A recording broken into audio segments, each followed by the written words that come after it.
Bonjour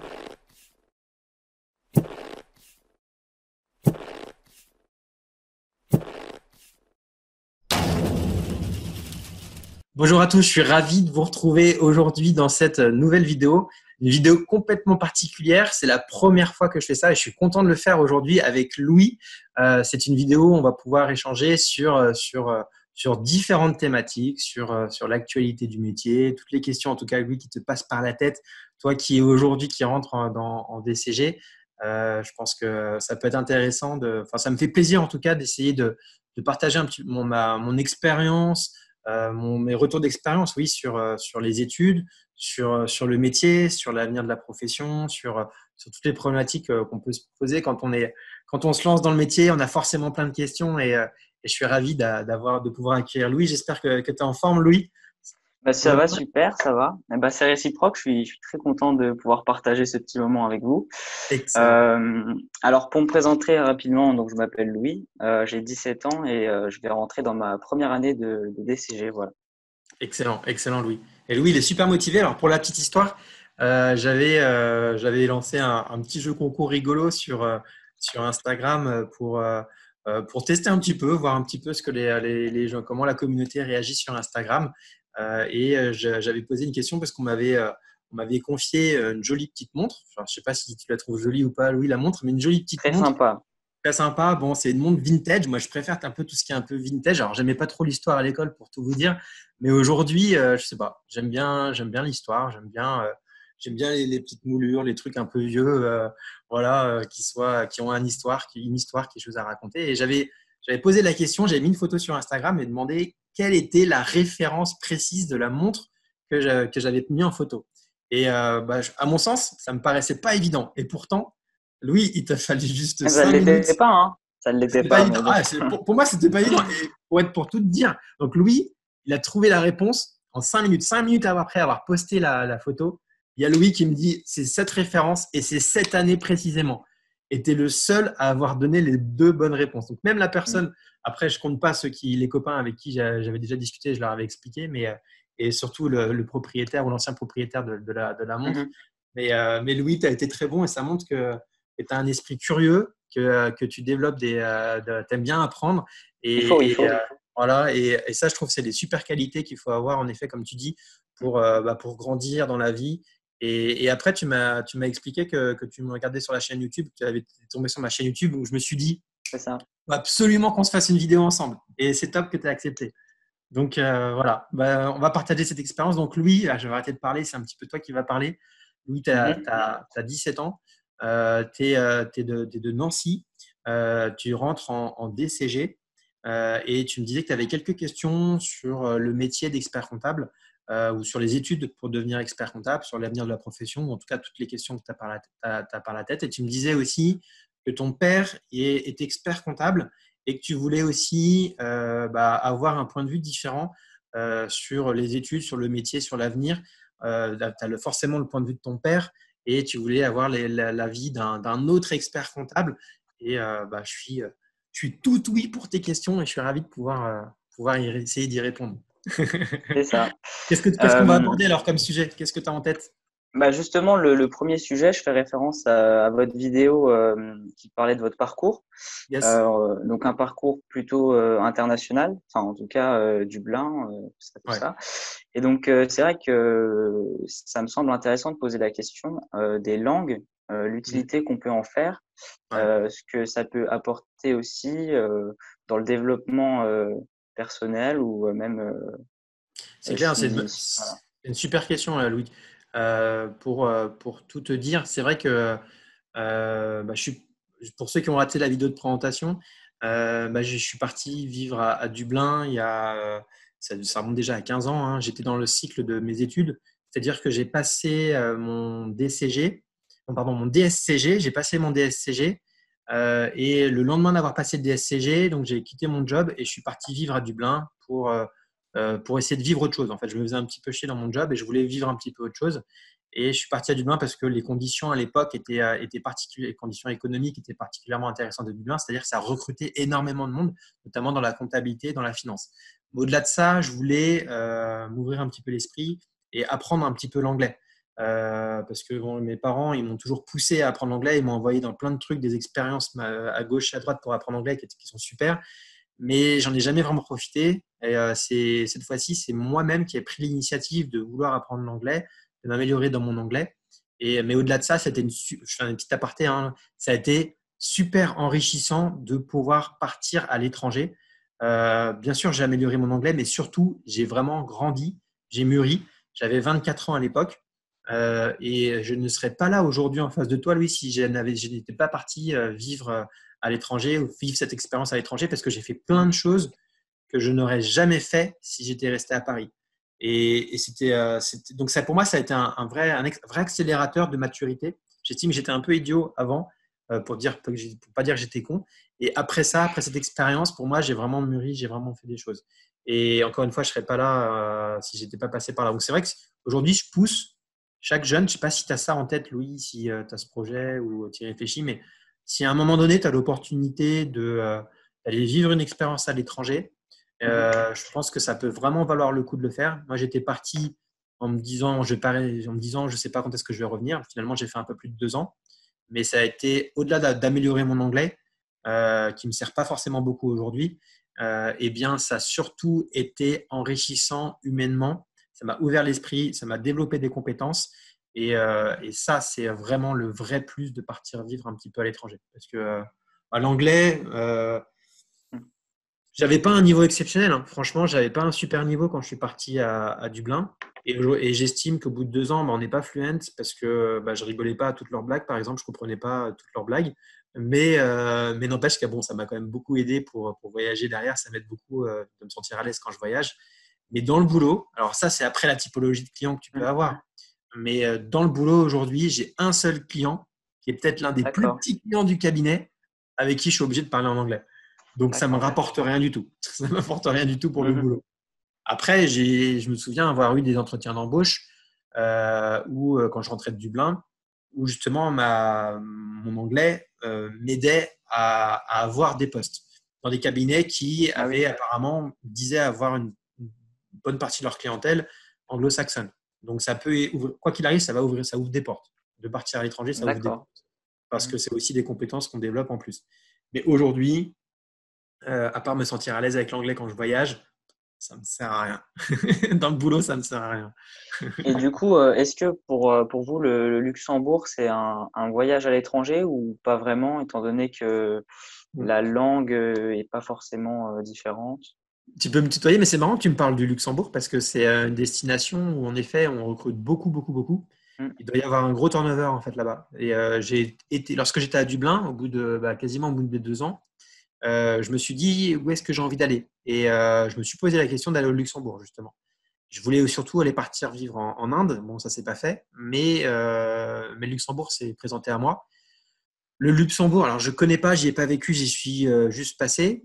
C'est forcément enrichissant parce que ça sort du contexte qu'on peut avoir aujourd'hui, qu'on soit à Nancy, qu'on soit à Paris, qu'on soit n'importe où en France, qu'on aille derrière au Luxembourg ou dans le pôle opposé en France, quoi qu'il arrive, on se met dans une situation qui n'est pas celle qu'on connaît. Donc, on va aller rencontrer des nouvelles personnes avec peut-être des avis différents, avec des expériences différentes, et ça va donc nous ouvrir l'esprit. Donc, pour moi, le Luxembourg, bon, c'est pas forcément pas la destination qui va permettre d'améliorer un anglais ou une langue, mais c'est une destination qui va permettre de se mettre dans une situation différente, d'aller rencontrer des nouvelles personnes et du coup d'apprendre des nouveautés. Donc, il va y avoir un effet de découverte qui va toujours être intéressant et enrichissant au départ.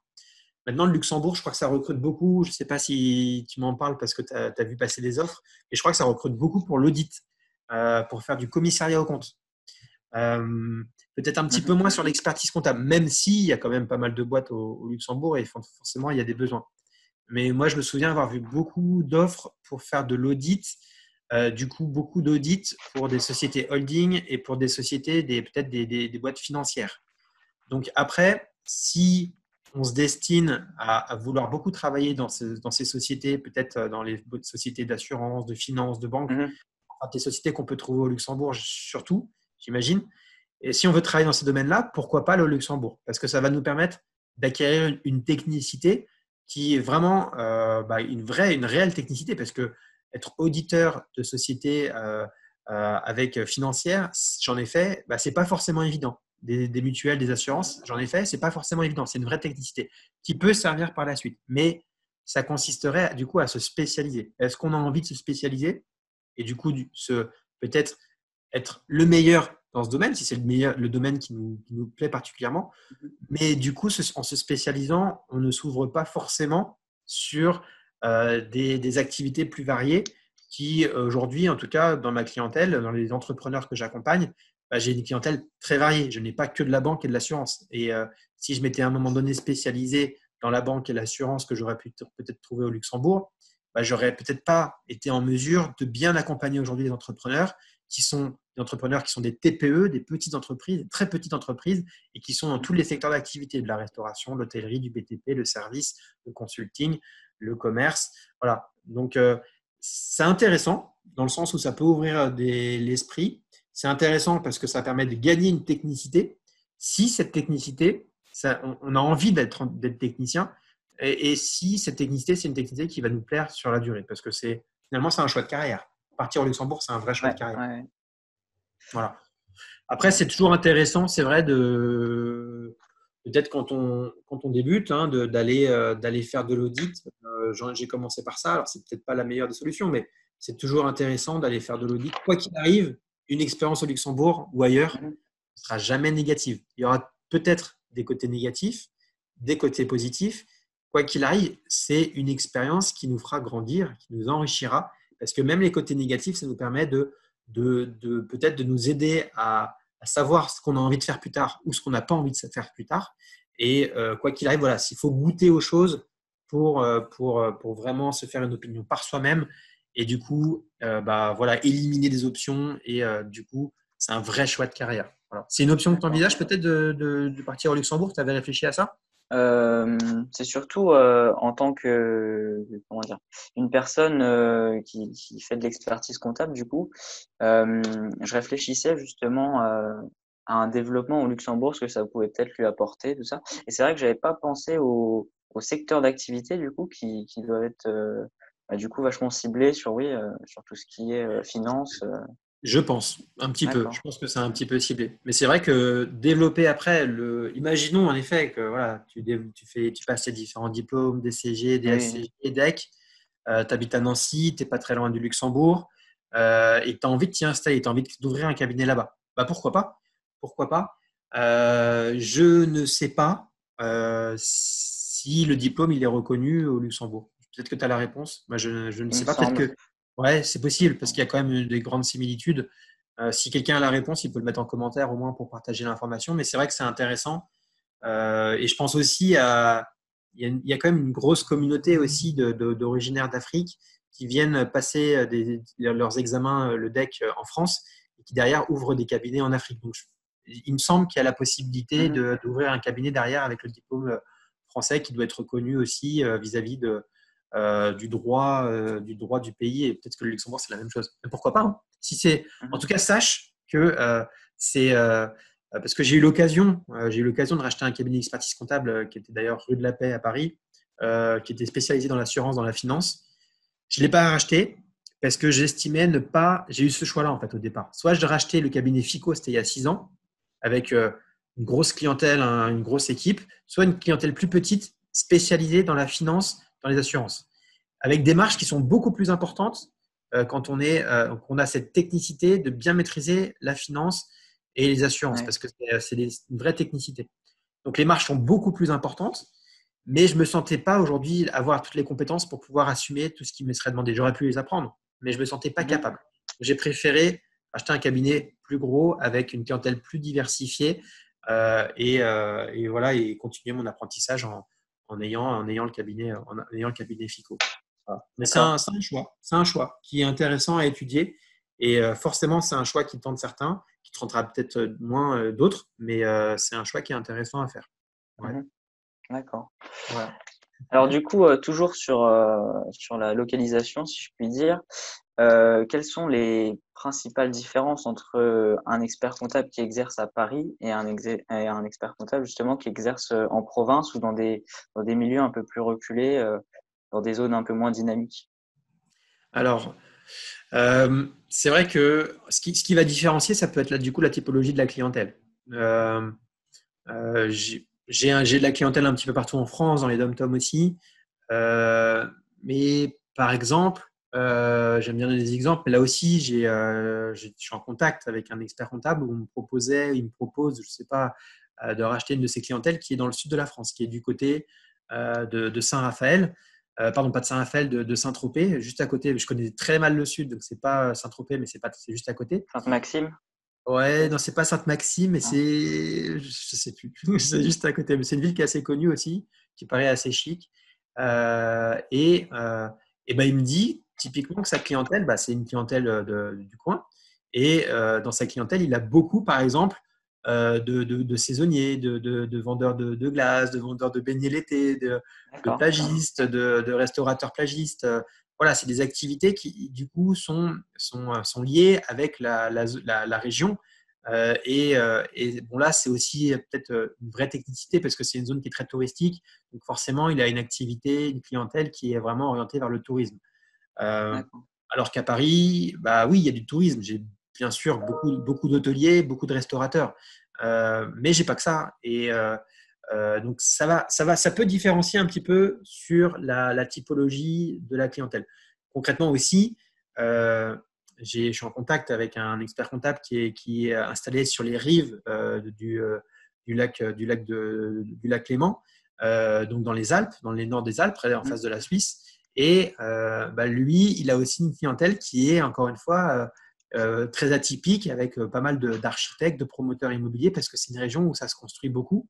Donc, il y a la région qui peut influencer sur la typologie de la clientèle, et puis aussi, bah, il y a le réseau qu'on se crée au fur et à mesure qu'on exerce, et l'appétence qu'on peut avoir, ou les liens qu'on tisse avec un secteur d'activité, ou avec des compétences qu'on a acquis dans ce secteur d'activité, et qui va faire qu'on va attirer toujours plus d'entrepreneurs dans ce secteur d'activité ou qu'on maîtrise bien.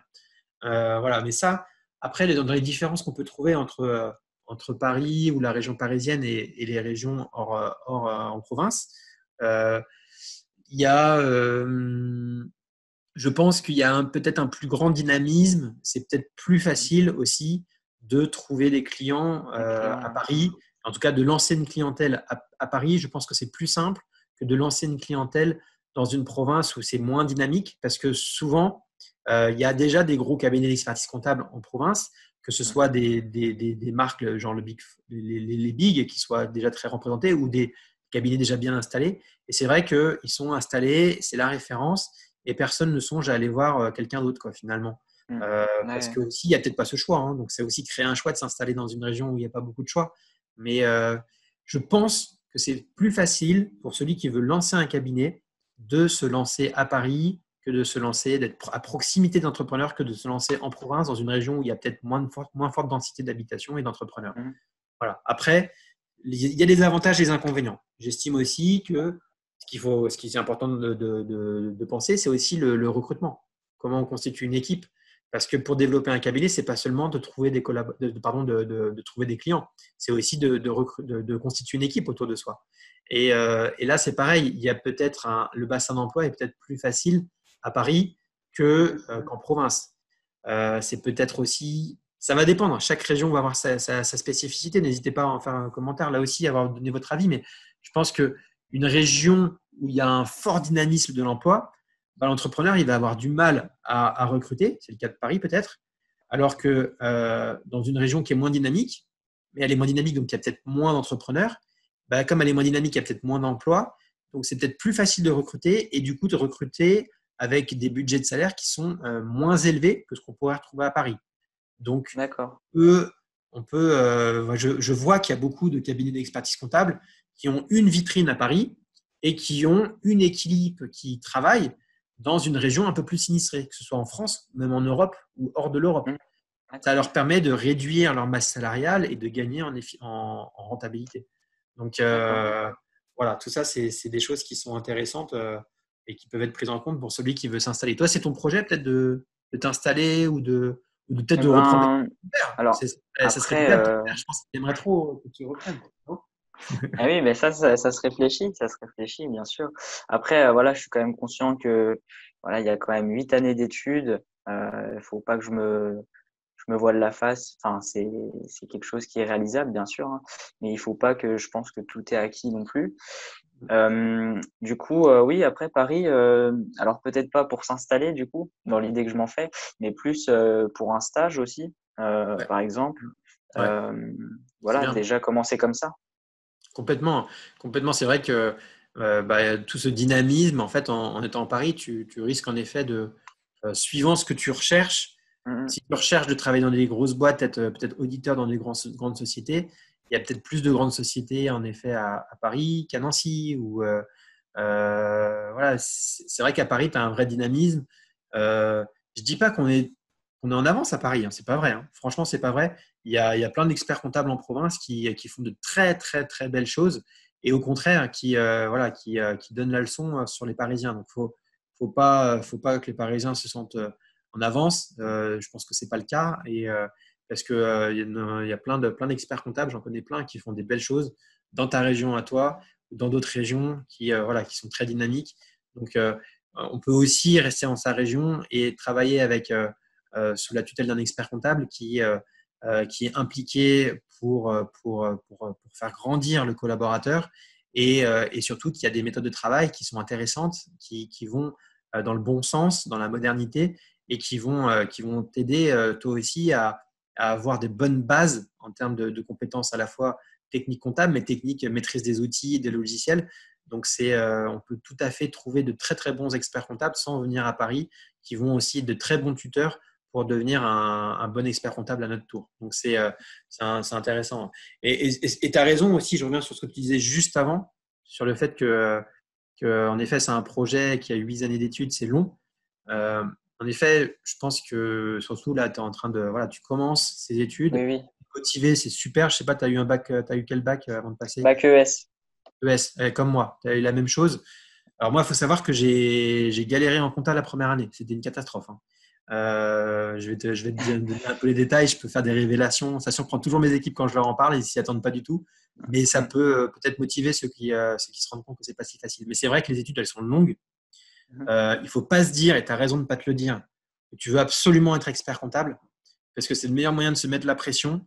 Et dès qu'il y aura un premier échec, parce qu'il y en aura forcément, on va forcément rater une UV, une épreuve, c'est pas grave, mais ça va forcément se présenter. J'en ai raté. Et eh bien, il ne faut pas se mettre la pression parce que derrière, c'est le meilleur moyen de tout rater, d'abandonner à un moment donné. Donc, euh, donc, il vaut mieux avancer au fur et à mesure. Et on a la chance qu'il y ait plusieurs diplômes intermédiaires. Déjà, le DCG, c'est un bon diplôme. C'est un diplôme qui permet de trouver du boulot. Si vous l'obtenez, vous pouvez tout à fait vous arrêter, même avant ou après l'avoir obtenu pour trouver un job. Vous trouverez un job très facilement, il n'y a aucun souci. Et derrière, si vous voulez continuer, parce qu'il faut prendre les choses, faire des petits pas en fait, il faut avancer de petits pas. C'est plus facile de faire plein de petits pas que de vouloir faire tout de suite un grand pas. Je veux Mhm. absolument avoir le deck, faire ce grand pas. Non, on va faire des petits pas, on va avancer au fur et à mesure. Et puis, au fur et à mesure que les choses avancent, on apprend des matières, on maîtrise les matières, on obtient des UV, on obtient le diplôme, on obtient le DCG, on passe en DSCG, on obtient des UV. On ne les a pas toutes cette année, c'est pas grave, on continue l'année d'après, mais on avance, on fait des petits pas, on obtient les UV au fur et à mesure. On obtient le DSCG, on s'inscrit au stage, on avance, on fait ses petits rapports de stage. Et au final, c'est ce qui m'est arrivé, je me suis retrouvé expert comptable. Mais Voilà. à aucun moment, dès le départ, je me suis dit, je vais être absolument expert comptable. C'est le meilleur moyen de rater. Donc, Voilà, c'est ça. voilà, faut pas se mettre la pression. Les études, elles sont longues. Il faut vraiment rester. Il faut être patient. Il y aura forcément des moments où on se dit, j'ai envie d'arrêter. Malgré tout, si c'est une volonté qu'on a au fond de soi, si on a envie d'essayer de se surpasser, de se dépasser, de se challenger, on se remonte les manches et on y retourne. On retourne au charbon pour essayer d'avoir ces UV. Voilà, donc ça, c'est le bon état d'esprit. Hein. Je trouve ça top. Tu as le bon Mhm. état d'esprit, Louis. J'espère que tout le monde l'aura comme ça aussi. C'est le meilleur moyen de réussir. Voilà. Alors justement, sur le nombre d'années d'études, c'est vrai que moi, le premier, on part avec peut-être l'idée en tête que dans 8 ans, du coup, on sera expert comptable. Mm. Et c'est vrai que j'ai déjà entendu dire que c'était pas forcément vrai, que des fois, il était peut-être mieux pas de faire une pause, mais d'exercer en tant que comptable, faire une pause dans ses études. Et finalement, moi, j'en ai parlé avec mon père pour rien cacher. Il m'a plutôt dit, euh, réserve-toi 10 ans pour obtenir le DEC et ne te mets pas l'idée en tête qu'en 8 ans, tu auras ton cabinet, tout ça comme Ouais, ça. c'est exactement ça. C'est exactement ça. C'est le côté patience qu'il faut avoir. Si je peux partager mon parcours très brièvement, moi, j'ai eu mon bac, on va dire comme la majorité. J'ai redoublé ma seconde, moi. Donc, j'ai dû avoir mon bac à 18 ou 19 ans, je ne sais plus, on va dire 18 ans. Et j'ai été diplômé à 32 ans. 32 ans, j'ai été diplômé. Donc, il s'est passé 14 années. 14 années. Donc, ce n'est pas 8 ans, c'est 14 années. Et ces 14 années, j'en ai eu besoin. J'en ai eu besoin parce que il faut mûrir. En fait, il ne faut pas vouloir aller trop vite. Il ne faut pas vouloir présenter le deck tout de suite aussi le jour venu lorsqu'on se rapproche du sujet de mémoire. Je pense qu'il faut prendre le temps d'être mûr, d'être mature, d'être prêt à présenter ce sujet de mémoire. Parce que j'en connais beaucoup, j'en connais mais beaucoup trop, qui ont qui ont bien travaillé et qui ont eu toutes les épreuves assez rapidement et qui ont voulu continuer à enchaîner, mais ils étaient très bons dans l'apprentissage. Et pas forcément, ils avaient ce côté théorique, mais pas ce côté pratique. Et le jour des épreuves, le jour notamment de la soutenance du mémoire, qui est quand même l'épreuve la plus importante, eh bien, on est très testé, on est très titillé. Moi, pour te dire, durant l'épreuve, qui a duré 1 heure et demie, plusieurs fois, je me suis dit, mais qu'est-ce que je fous là? Je suis en train de me barrer. Malgré tout, je suis resté parce que durant cette épreuve, on teste ta capacité, pas forcément à maîtriser la théorie, mais à te maîtriser, voir comment tu réagis, comment tu argumentes, comment tu es en situation de stress, de difficulté face à un client théorique qui te mettrait dans cette difficulté, pour voir tout simplement si tu es en mesure de bien représenter la profession et en tout cas de bien exercer ton métier d'expert comptable. Donc, cette étape-là, tu ne peux pas être prêt si tu es juste très bon dans la théorie et que tu n'as pas pratiqué. Donc, comme tu disais, tu suggérais à l'instant, j'estime que même en parallèle des études, ceux qui font de l'alternance, alors c'est dur. Moi, je n'ai pas fait d'alternance. J'étais dans une classe d'alternants, donc j'avais du temps disponible, j'étais au même rythme qu'eux. Mais ce temps disponible, je n'étais pas en alternance, j'ai de la chance que mes parents me financent mes études. Mais je me suis dit, j'ai pas envie de perdre mon temps, donc j'ai malgré tout travaillé en cabinet. J'étais à temps partiel en cabinet, pas en mode alternance. D'accord. Mais j'étais en CDI, à temps partiel à côté. Mhm. Et c'est vrai que travailler en parallèle des études, faire de l'alternance, c'est peut-être dur, mais c'est un super moyen d'apprentissage. C'est aujourd'hui les meilleurs éléments dans mes équipes, ce sont ceux qui sont passés par de l'alternance, de l'apprentissage. Parce qu'à un moment donné, ils ont arrêté d'avoir que de la théorie, de suivre que les cours. Ils ont eu ce côté pratique et en combinant cette pratique avec la théorie des cours, eh bien, ils ont grandi beaucoup plus vite. Donc, c'est un très bon moyen de créer des bonnes fondations pour devenir un très bon collaborateur comptable. Ça ne fait pas tout pour obtenir le diplôme à la fin, mais ça crée les bonnes fondations. Donc, donc moi, même si j'en ai pas fait l'alternance, je pense qu'il faut que c'est un bon moyen d'apprentissage, il faut passer par du travail en parallèle des études. Et au-delà de ça, comme tu disais aussi, oui, moi, j'ai passé mon DSCG, donc j'avais aussi mon job. J'allais en cours et j'avais mon job. Mais j'ai démissionné vraiment, comme j'ai dit tout à l'heure, le lendemain des épreuves. Et j'ai travaillé, je suis parti vivre à Dublin, j'ai trouvé un job et très facilement. Et j'ai travaillé. Et j'ai commencé ma première année de stage. Mais parce pouvait faire une année de stage à l'étranger. Là, ça a un petit peu changé entre-temps, mais je n'ai pas pu faire plus. Malgré tout, moi, j'ai continué à travailler, j'ai fait mes projets, j'ai créé ma première boîte lorsque j'étais à Dublin. J'étais photographe, donc rien à voir. Je créais des sites internet aussi, donc rien à voir avec la compta. Mais c'est des compétences qu'on acquiert et qui aujourd'hui nous servent dans le métier. Mais il a été important que je travaille, que même si j'avais ce diplôme et que je pouvais continuer pour être expert comptable stagiaire et expert comptable derrière, il était intéressant que je me forme toujours, que je quitte un peu cette théorie et que je fasse de la pratique à travers un job. Donc là, ça m'a aussi beaucoup appris. J'ai travaillé en entreprise, j'ai travaillé en cabinet d'expertise comptable et ça m'a enrichi humainement dans mes compétences aussi pour pouvoir derrière être prêt à passer, à trouver déjà ce sujet de mémoire. On se projette vraiment loin là, Ouais. le sujet de mémoire du deck parce que c'est vraiment la grosse épreuve de fin, mais ça permet de trouver un sujet de mémoire. Et pour faire une petite aparté là-dessus, des sujets de mémoire, j'en ai eu, allez, une dizaine en tête, mais lorsque j'ai trouvé le bon, pour moi, c'était une évidence. Je ne comprenais pas pourquoi je ne l'ai pas trouvé avant, c'était celui-là qu'il fallait que je fasse. Et parce que ça, c'est important de trouver un bon sujet qui nous inspire, parce que derrière, c'est un vrai investissement de rédiger un mémoire. Ça prend Ah oui. beaucoup d'énergie, beaucoup de temps. C'est horrible. C'est une épreuve qui est horrible, qui est très, très dure. Il vaut mieux avoir un sujet dans lequel on est vraiment à l'aise, avec lequel on a vraiment envie d'écrire. Surtout que moi, je n'ai pas forcément une bonne plume.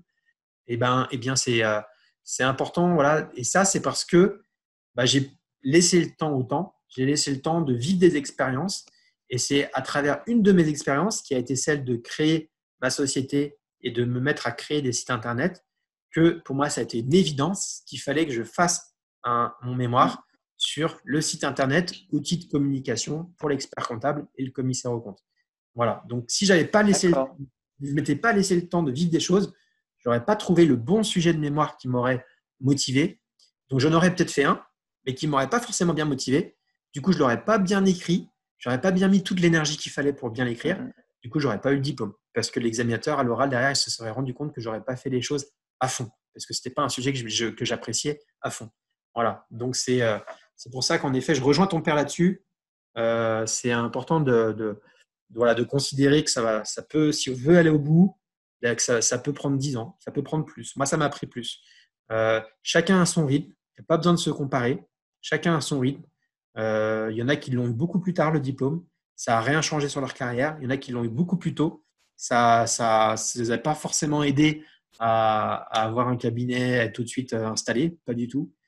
Après, c'est aussi des opportunités de vie et des occasions qu'on saisit ou pas qui nous permettent d'avancer. Mais je rejoins ton père, il faut vraiment prendre le temps et ceux qui tout de suite aujourd'hui s'imaginent ou ceux qui sont en train d'avancer dans le diplôme, laissez-vous le temps, vous ne mettez pas d'échéance, vous ne dites pas que c'est 8 ans d'études, donc dans 8 ans je suis expert comptable.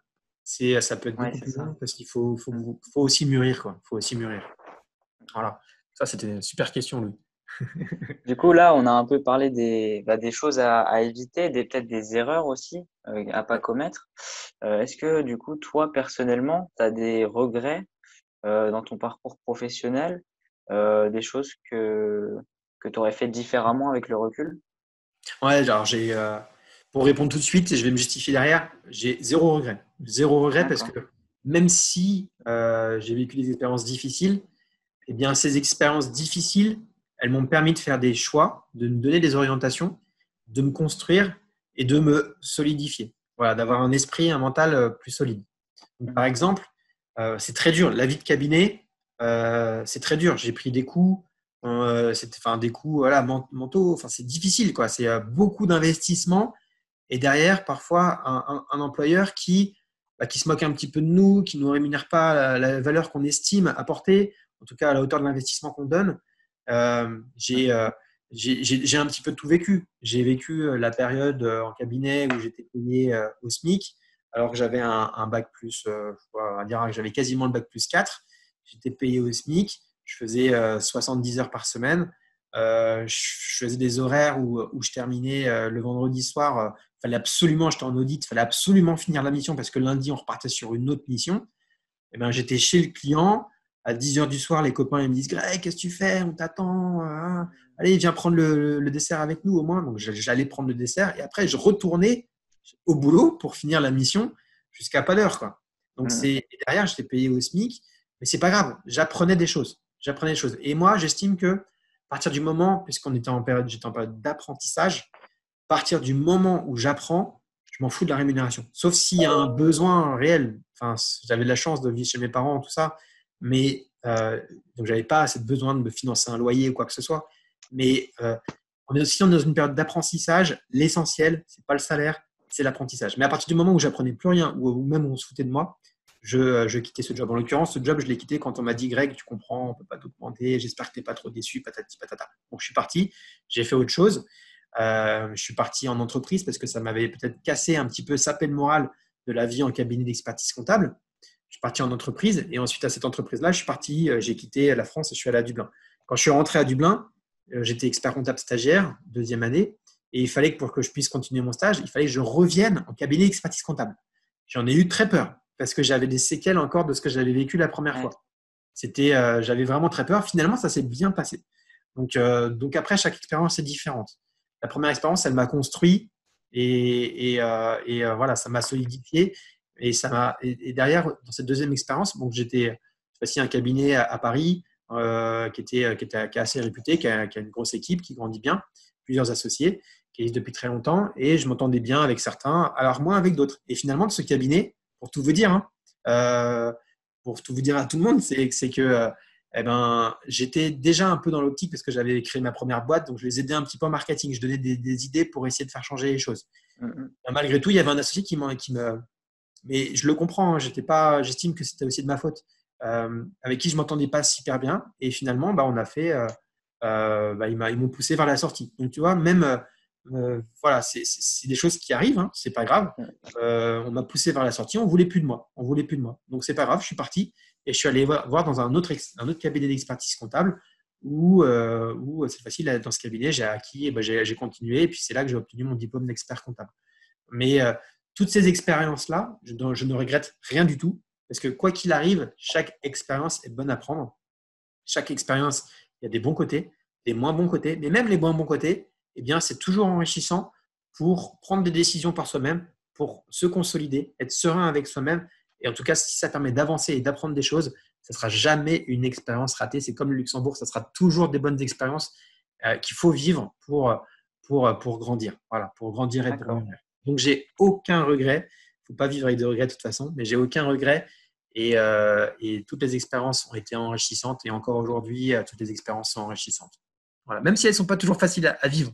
Voilà, je sais que Mhm. beaucoup sont en cabinet et c'est beaucoup d'investissements. Mais si derrière le jeu, il en vaut la chandelle, si vous en êtes récompensé, vous l'oublierez. Et moi, tous les investissements où j'étais payé au lance-pierre ou quoi que ce soit jusqu'avant, eh bien aujourd'hui, c'est un retour qui est décuplé. En fait, tous ces efforts que j'ai fait auparavant, aujourd'hui, je le retrouve x10. J'en suis gratifié x10. Donc c'est pas grave. À un moment donné, si on veut, dans la vie, construire des choses, grandir, eh bien, il faut passer par une étape difficile. Il faut passer par une étape où on a des déceptions, où on souffre beaucoup. C'est comme un sportif. Avant de gagner la Champions League, eh bien, il faut peut-être avoir des défaites. Il faut soulever de la fonte. Il faut faire des efforts. Mais derrière, du coup, la récompense, elle est Mhm. d'autant. On touche, d'autant plus on a fait d'efforts, on est proche, on se rapproche des récompenses. Donc, ça sera du coup, on sera encore tous les efforts qui auront été faits, on sera récompensé de manière décuplée derrière. Donc, pas de regrets. Et puis, voilà, si aujourd'hui vous vivez des expériences difficiles, retenez ce qui est bon à prendre et puis allez voir ailleurs. Et puis, c'est tout. Mhm. D'accord. Top. Ça te donne des idées ou ça te fait réfléchir un petit peu? Tu as des appréhensions un petit Ouais, peu? ouais. Enfin, ton père, il Bah, doit ça me beaucoup te fait. raconter. Il doit te raconter pas mal de choses sur la vie en cabinet d'expertise comptable, non? Oui, c'est vrai qu'on en parle plus du coup maintenant qu'il sait que je m'oriente vers le DCG, forcément. Euh, Avant, c'était pas un sujet forcément qu'on abordait d'ailleurs, hein, Ouais. au passage. Et Et il a beaucoup de choses à te partager. Il aime bien te partager. Il doit être fier de voir que ça peut ouais, t'intéresser. bon après, je pense qu'il y a aussi, il est un peu pudique aussi. Il va pas Ouais. forcément. Et puis surtout, je pense qu'il essaye de pas non plus m'enfermer dans ce métier-là. C'est-à-dire qu'il m'a jamais dit forcément. Tu travailleras avec moi plus tard ou ce genre de choses. Donc, on en parle, mais lui avec un peu plus de réserve aussi, surtout. Parce D'accord. que, voilà, il est un peu comme ça. Ouais, c'est le côté expert comptable qui est et chef d'entreprise, parce qu'un expert Mm. comptable, c'est aussi un chef d'entreprise. Et c'est vrai que quand on est expert comptable, et même quand on est entrepreneur, quand on est chef d'entreprise, il y a toujours ce côté un peu raisonnable, rationnel. Mm, mm. Voilà, il y a toujours essayé faut être prudent et je pense qu'il a envie de te partager des choses, peut-être avec prudence aussi. Enfin, voilà, c'est bien, je trouve qu'il a le bon état d'esprit. Et ça fait longtemps que tu avais dans l'idée non, c'est tout chaud, que tu avais l'idée de te mettre dans les études Euh, d'expert comptable. J'en ai jamais trop parlé. Maintenant, c'est vrai que je pense que on est plusieurs dans ce cas-là à faire un point en fait au niveau de Parcoursup. C'est vrai qu'on réfléchit aux opportunités qui pourront s'offrir à nous plus tard. On réfléchit à tout ça. Et donc, au-delà du fait que je suis très intéressé par la relation avec l'entreprise justement qu'entretient l'expert comptable. Euh, Au-delà de ce fait-là, au moment de remplir Parcoursup, du coup, il y a quelques mois, j'ai vite compris que c'était la meilleure des choses pour moi de me diriger vers l'expertise comptable, quoi. Voilà. C'est un métier où il y a énormément de choses à faire. On entend souvent dire Mhm. que le métier va disparaître. Il va évoluer. Il va jamais disparaître. Il y aura toujours du boulot. Aujourd'hui, j'avais une répétition à l'ordre des experts comptables pour débattre de quel avenir donner, encore une fois, à nouvelles offres auprès des entrepreneurs, notamment parler de l'analyse et de l'exploitation des données, des data, qui en tant qu'expert comptable, on collecte, on est les premiers collecteurs de données, et donc on a toutes ces données, et comment faire pour les exploiter et les traduire pour le client et les exploiter pour découvrir des nouvelles missions ou conseiller le client. Donc c'est vrai que le métier, il évolue, et j'ai envie de dire tant mieux, parce que finalement, ce sont les tâches qui sont les moins sympathiques qui vont disparaître. Et c'est des tâches qui, elles, sont plus dans la relation, dans le conseil, qui vont prendre le dessus dans la relation avec les entrepreneurs. Et aujourd'hui, l'expert comptable, c'est un vrai partenaire pour les entrepreneurs à tous les niveaux. Et ça va vraiment au-delà de la simple comptabilité, de la simple production d'un bilan.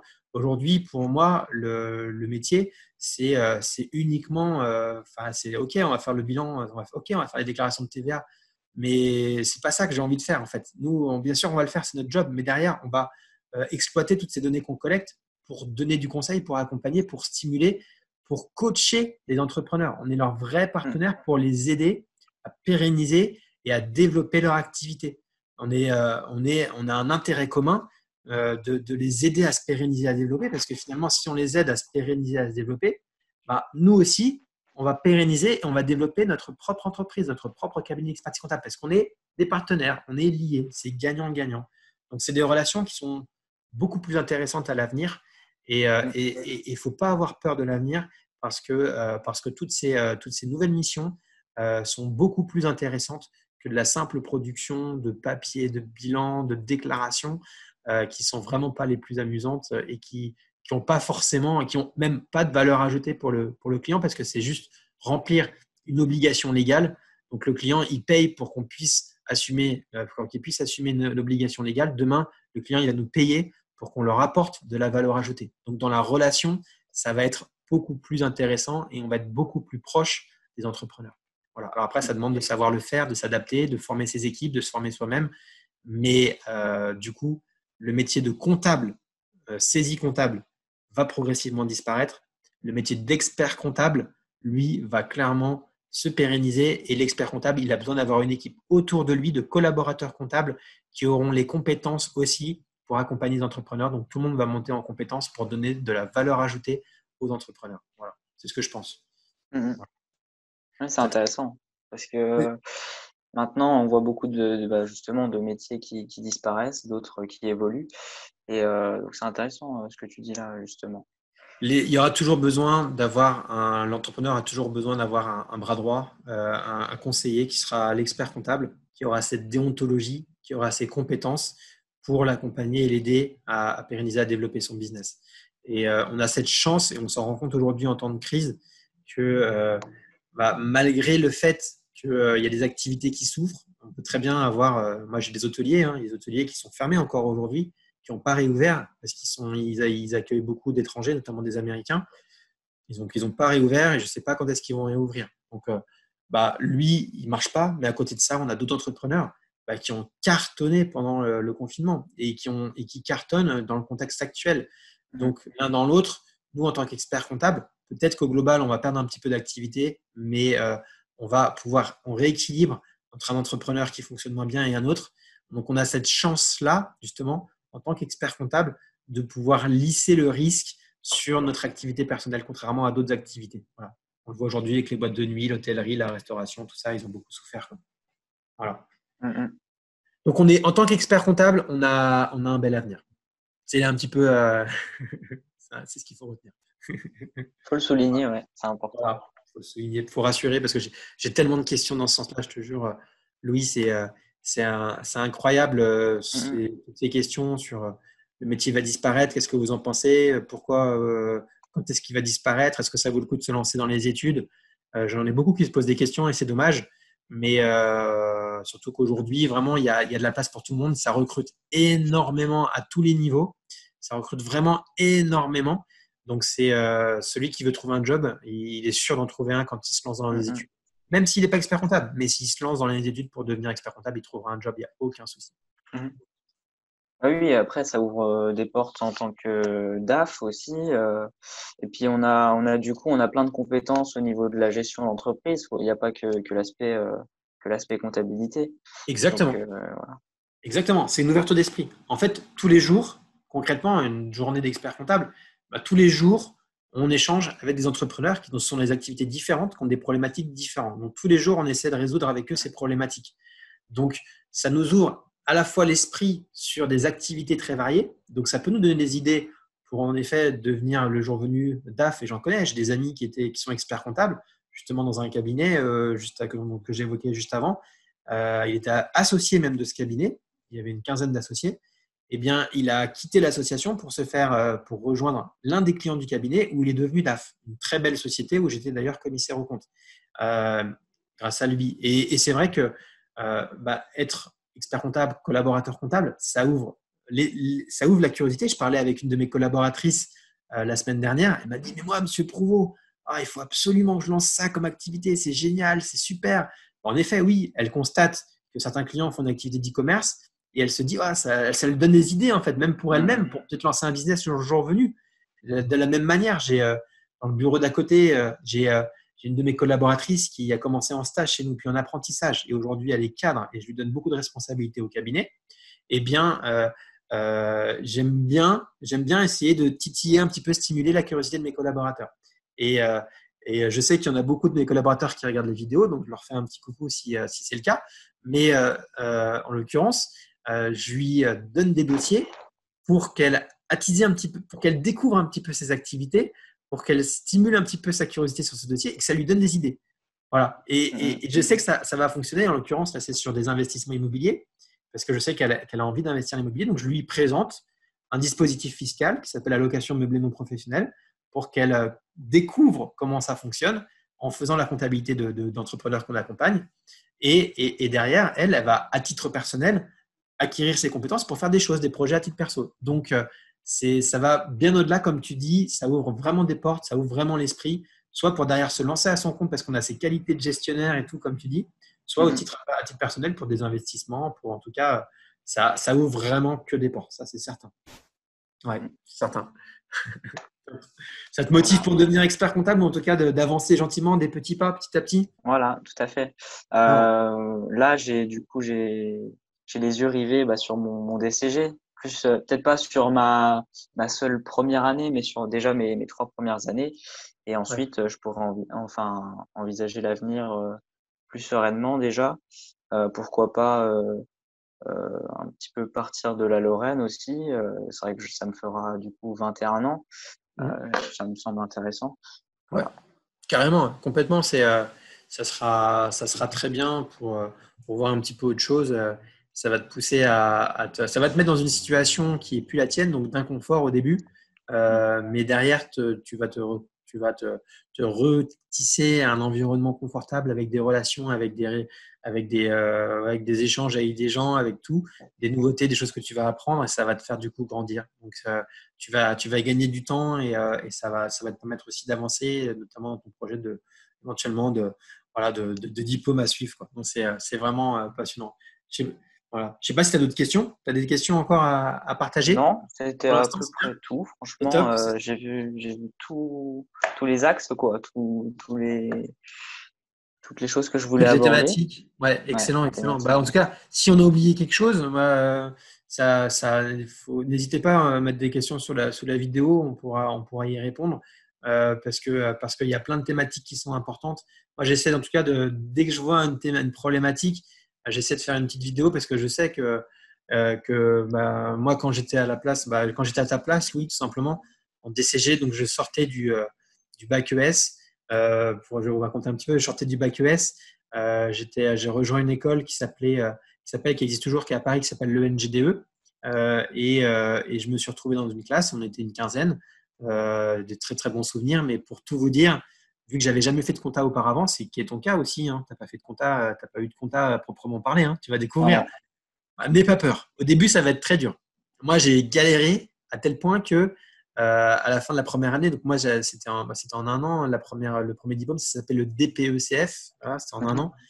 J'ai eu des bonnes notes partout, sauf en compta, où j'ai eu 5,5 ou 5,75. Bref, j'ai été éliminé, parce qu'en dessous de 6, on est Oui, éliminé. en Donc, dessous de 6, ouais. voilà. Donc, j'ai pas eu de diplôme. Donc, j'ai dû repasser la compta l'année d'après. Bon, c'est pas grave. J'ai continué après sur le DCG, qui s'appelait le DECF à l'époque. Mais pour tout vous dire, j'ai vraiment galéré la première année en compta. Et c'est pas parce qu'on a 5,5 la première année en compta qu'on ne peut pas se retrouver expert comptable derrière. J'en suis l'exemple. Donc, il faut garder la motivation et la foi. Il ne faut pas se décourager. C'est normal qu'on puisse pas tout comprendre, tout maîtriser. Moi, je Mhm. nageais, je comprenais rien du tout en compta au départ. Donc, si ça peut en rassurer beaucoup, et j'espère que ça en rassurera, il ne faut pas s'arrêter là. C'est aussi finalement qu'une étape dans l'apprentissage. Au début, on marche à quatre pattes, on ne sait pas marcher. Et maintenant, je pense que tu me le confirmes, on sait courir. Donc voilà, les choses, elles s'apprennent au fur et à mesure et tout s'apprend. Donc, Mhm. si vous avez des objectifs, ne les mettez pas trop haut pour pas être déçu par vous-même. Mais si vous avez des objectifs, donnez-vous les moyens de réussir et avancez par petits pas, petit à petit. Et c'est comme ça que vous les atteignerez. Voilà. Bon, bah, c'est Ouais. top, hein. Louis, merci beaucoup pour cet échange. Si tu n'as pas d'autres questions, euh, Non. n'hésite pas.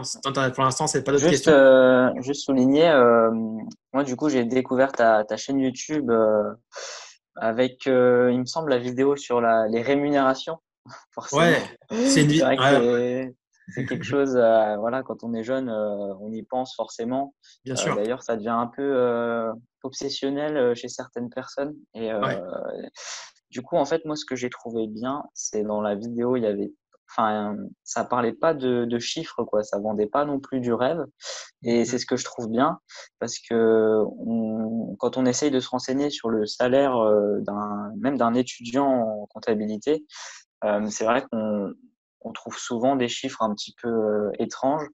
Et puis, je me mets à la place des gens qui sont comme moi, qui commencent le DCG ou même qui sont en deuxième ou troisième année. Il faut faire attention à ce qu'on voit et pas se faire de plans sur la comète non plus au début. Je trouve important de le souligner. Excellent, ouais. C'est excellent. C'est vrai que c'est une vidéo qui est très, très recherchée. Il y a beaucoup, beaucoup de vues. C'est une de mes premières vidéos d'ailleurs. Je pense que j'avais voulu un peu buzzer pour me faire connaître avec une vidéo comme celle-ci, parce que ça faisait partie des mots les plus recherchés Ouais. sur YouTube ou sur Google. Mais c'est vrai que pour revenir un petit peu sur cette vidéo, moi, je cache rien du tout sur ma rémunération ou sur quoi que ce soit. J'aime bien même aller dans les écoles pour faire une présentation de quelle est vraiment la vie au quotidien d'un expert comptable, comment on se rémunère, tout ça. Mais pour tout dire, j'ai jamais vraiment très bien gagné ma vie quand j'ai en parallèle de mes études lorsque j'ai été expert comptable. Mais c'était pas grave, c'était pas ma priorité. Ma priorité, c'était d'apprendre.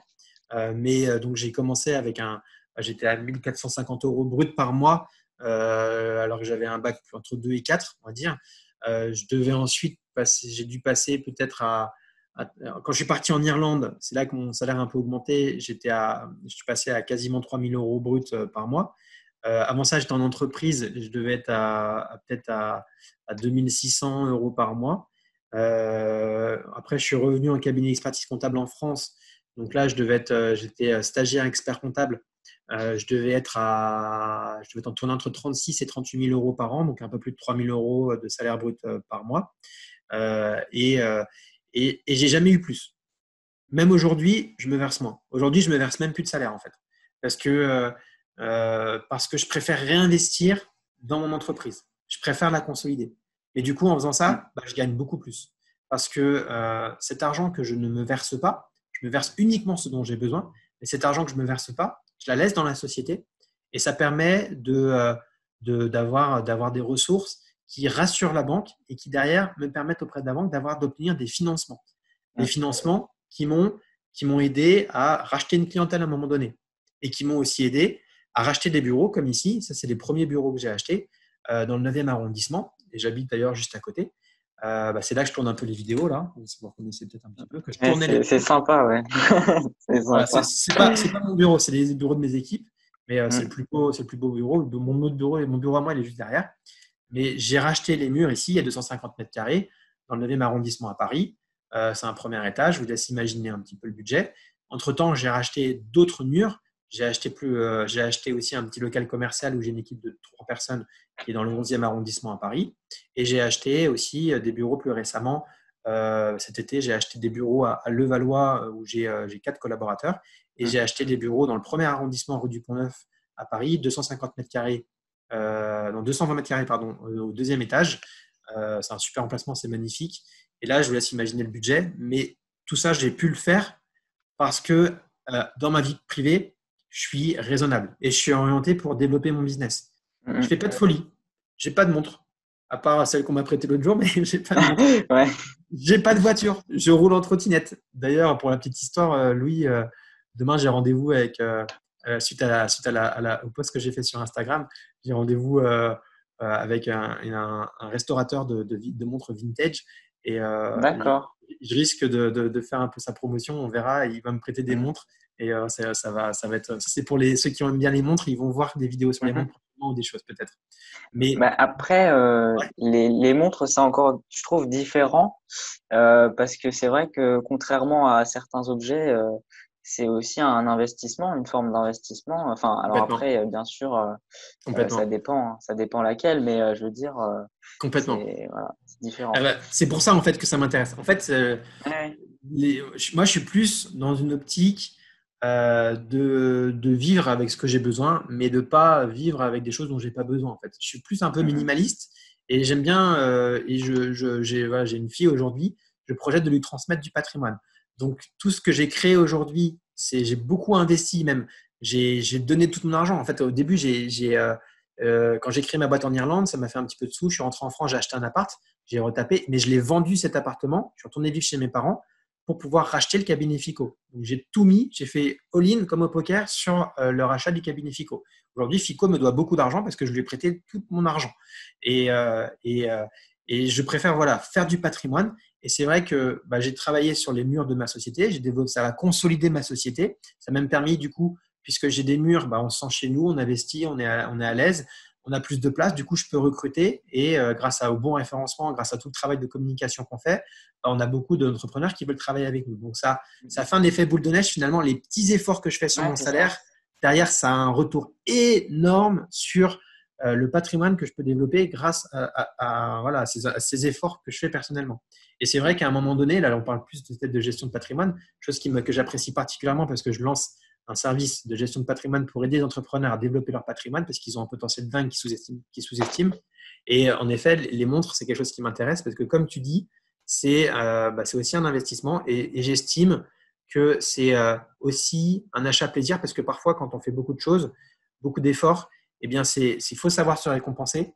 Et plutôt que de faire un achat qui va être jeté ou qui n'a pas de valeur derrière, eh bien, là, on achète un actif, quelque chose qui nous fait plaisir, un bel objet qui a une histoire et au-delà de ça, qui risque aussi de prendre de la valeur, en tout cas qui n'en perdra pas, parce que c'est quelque chose qui est un objet qui est rare, c'est quelque chose qui n'est plus produit et qui sera toujours recherché. Donc, c'est dans un souci peut-être de protection du patrimoine aussi, c'est de diversifier ses investissements en combinant un achat plaisir, un achat pour se faire plaisir, pour se récompenser, avec aussi un actif qui aura de la valeur et qui va être aussi un investissement. Donc, c'est pour ça que j'aime bien aussi Totalement, ouais. le vintage, comme éventuellement les voitures vintage.